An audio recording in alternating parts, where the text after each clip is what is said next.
In this clip, we're going to talk about one of the steps associated with a major tune-up or vehicle overhaul.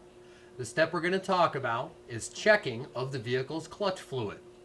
This step may vary from manufacturer to manufacturer, but the concept will remain the same.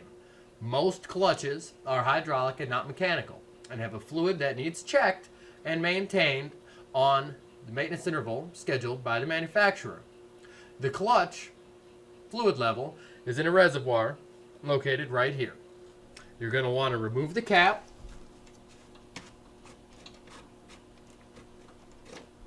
and read it.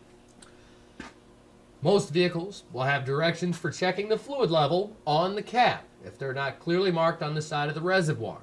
This vehicle in particular has it marked on the cap.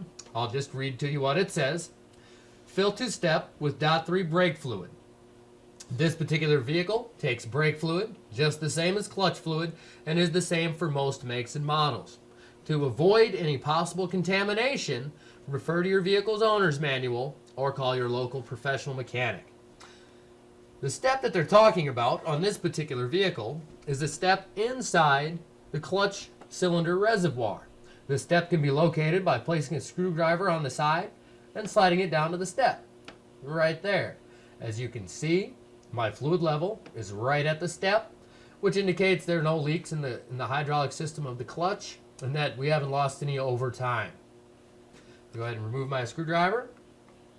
When placing the cap back on, you're going to want to make sure to not pinch the diaphragm here. This diaphragm is on there to allow air to enter to prevent it from pulling a vacuum against the cap. It allows air to enter without actually coming into contact with the fluid. Set our cap back on like so and screw it into place.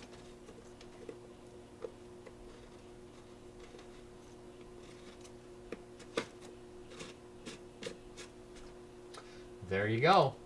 Your clutch reservoir is always going to be located on the driver's side upper fender well, right in this area on all cars sold in the United States. Being that this is where the cylinder is at, it's going to be directly in line with your clutch pedal. If you're in England or another country where they drive on the other side of the vehicle, it's going to be located on the passenger side of the car.